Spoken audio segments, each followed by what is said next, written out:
terlihat ada beberapa mak-mak di kolom komentar yang merasa khawatir kalau nantinya tokoh utama kita yakni Kepala Hong akan bernasib tidak beruntung di akhir. Apalagi kubu second lead Jisung selalu memanas-manasi kalau pasti Kepala Hong akan kembali menjadi sad boy seperti pada drama sebelumnya.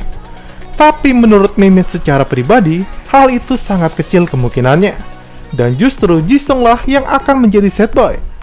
Oleh sebab itu, pada pembahasan kali ini, Mimin akan membahas alasan-alasan atau tanda mengapa Jisung akan menjadi sad boy nantinya.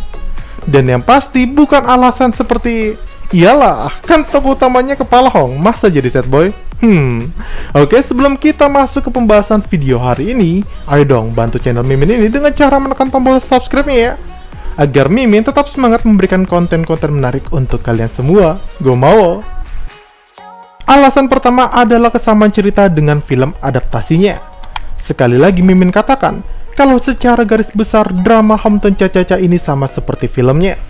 Hanya saja karena film durasinya hanya 1 jam lebih, sedangkan drama terdiri dari 16 episode dengan tayangan 1 jam per episodenya.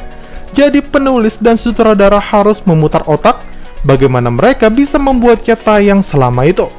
Dan akhirnya salah satu caranya adalah mengembangkan karakter-karakter figuran pada film menjadi karakter yang hidup pada dramanya.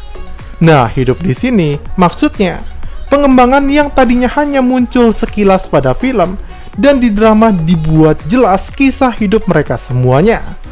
Nah, sebagai contoh ialah Bu Wajung yang di film hanya sebatas pemilik gedung lalu mengontrakannya kepada Yejin, sedangkan di drama dia punya kisah cinta segitiga.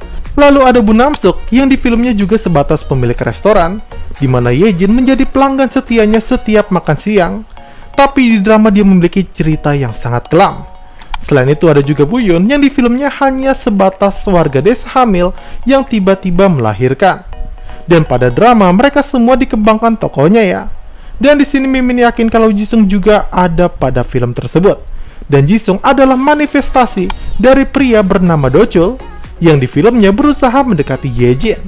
Tapi Yejin ketika itu sudah jatuh cinta kepada Kepala Hong, dan itulah sebabnya pada akhirnya dia mengabaikan Dochul ini. Sekarang biar Mimin jelaskan cocok logi kesamaannya. Nah, di film Yejin ini menghadiri pesta Natal teman-temannya ya. Nah, tidak disebutkan di sini teman apa, tapi jika pada dramanya teman-temannya ini diperjelas kalau mereka teman satu kuliah Yejin dulu. Lalu pada film, teman Yejin memperkenalkan Dochul yang ketika itu tertarik kepada Yejin. Dan jika temannya ini disamakan dengan teman kuliah Yejin, itu berarti Dochul juga disamakan dengan teman satu alumni kuliahnya juga ya kan?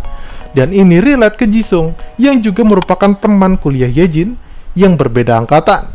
Jadi menurut Mimin, Jisung adalah Dochul, dan jika mereka sama, pastilah nasib mereka akan sama pula. Yakni Yejin akan mengabaikan cintanya dan memilih Kepala Hong pada akhirnya, karena Yejin sudah dibuat baper terlebih dahulu oleh Kepala Hong.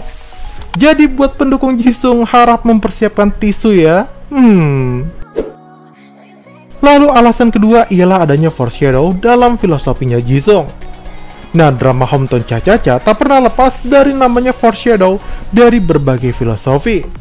Dari mulai filosofi perahu di atas bukit yang menggambarkan Kepala Hong, sampai filosofi sendok dan rumah yang menggambarkan nenek Gamri. Dan Jisung sendiri punya foreshadow filosofi yang menggambarkan dirinya kelak. Dan hal itu ada di awal episode 8 kemarin, saat Kepala Hong mengajarkan Jisung caranya berselancar. Kepala Hong mengatakan, berselancar itu mirip dengan kehidupan. Saat ombaknya bagus, kita naiki, lalu berselancar dengan mulus. Tapi jika terlalu tinggi atau tidak ada ombak, kita harus berterima dengan lapang dada. Dan Jisung langsung menjawab, filosofinya sangat cocok sekali denganku. Gimana? Mengerti maksudnya di sini? Yap, filosofi tersebut akan menggambarkan nasib cinta Jisung nantinya. Saat ombaknya bagus, kita naiki lalu berselancar dengan mulus. Menurut Mimin, itu sama halnya dengan jika tanggapan Yejin kepadanya bagus, maka pendekatan cintanya akan mulus-mulus saja. Lalu saat ombak terlalu tinggi atau tidak ada ombak, kita harus terima dengan lapang dada. Dan menurut Mimin, ini sama halnya dengan jika tidak ada tanggapan atau tanda-tanda cintanya Yejin, maka Jisung harus menerimanya dengan lapang dada. Jadi nanti ketika pada akhirnya Yejin menolaknya dan lebih memilih Kepala Hong, Jisung pasti akan menerima keputusan itu dengan lapang dada sesuai filosofi yang menggambarkan dirinya. Sekian video kita hari ini. Jadi itulah alasan dan tanda mengapa Jisung pasti akan menjadi sad boy nantinya. Dan kalau kalian suka dengan konten-konten dari Mimin ini, jangan lupa untuk menekan tombol like, subscribe, dan nyalakan tombol lonceng notifikasinya ya, agar kalian selalu mendapat info menarik dari channel Mimin ini. Saya Mimin Chandra pamit, see you sahabat Minca Media.